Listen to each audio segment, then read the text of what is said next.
Oke, di sini gue pengen jelasin ke teman-teman ya, dasar ilmu makroekonomi ya, dan gimana cara pakai makroekonomi ini buat investasi ya. Jadi kita sebutnya sebagai micro investors ya, micro play investors atau global micro investors. Ini biasanya orang-orang itu pakai ya, fund-fund besar itu pakai. Jadi ini salah satu series kita yang kita sebut sebagai kuliah ekonomi. Kemarin kita udah buat kuliah ekonomi 19 menit ya secara gratis buat teman-teman, itu feedbacknya lumayan banget, baik banget teman-teman yang suka.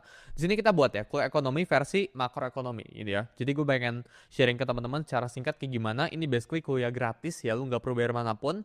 Ini kalau bisa kayaknya essence gue matiin juga gitu ya. Jadi pastiin kalian nonton sampai habis dan inget ya, jangan lupa buat catat ya. Karena menurut gue ya, lu catat, ambil aja kertas ya, lu tinggal nulis apapun yang gue sebutin atau apapun yang ada dalam PPT ini, lu tinggal tulis ya, atau lu tinggal gambar nanti chartnya. Ini gue bakal langsung pakai marker buat coret-coret di sebelah sini gitu ya. Jadi langsung aja kita mulai ya. Kuliah ekonomi, makroekonomi. Kenapa belajar makroekonomi ya? Jadi kita perlu tahu dulu alasannya ya. Pertama kayak gini ya. Menurut gue ya, semua orang itu ujung-ujungnya bakal masuk ke dalam dunia yang namanya itu finance ya, atau investing ya. Mau kalian pekerja atau kalian apa lu businessman dan sebagainya, ujung-ujungnya kan bakal punya free cash flow ya, atau free uang ya, uang yang nggak di kemana-mana lagi atau yang dilempar ke bisnis tapi udah nggak bisa ngasilin return yang signifikan lagi ya. Uang ini kan pakai buat investasi ya. Jadi menurut gua semua orang ini ujung-ujungnya harus berinvestasi. Mau lu pekerja, mau lu businessman, mau lu apa, lu profesi apapun ya. Finance itu endgame dari segalanya ya. Dan orang itu suka meremehkan sama yang namanya itu investasi. Investasi itu selalu long term, selalu jangka panjang. Kalau jangka pendek itu namanya trading ya. Kalau kalian tradingnya tektokan atau kalian punya plan itu namanya trading, bukan investasi. Investasi itu jangka panjang, hitungannya itu tahun.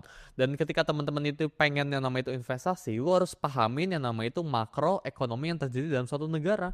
Jadi kayak yang gue bakalan share ke sini ya. Jadi misal ekonomi lagi bagus atau enggak, apakah waktunya sekarang buat jual atau enggak? Ini gue bakalan share ke kalian sini semua. Makro ekonomi ya, alias global investing ya, global macro investing itu dipakai sama fund-fund besar ya. Jadi dalam video ini ya, kalian bakal belajar thought process ya, atau cara berpikir ya dari fund-fund besar kayak Bridgewater Associates, ini juga Element Capital Management ya, JP Morgan, yaitu fund yang cukup besar gitu ya. Cara mereka itu berinvestasi ya. Bridgewater itu fund nomor satu di dunia ini gitu ya.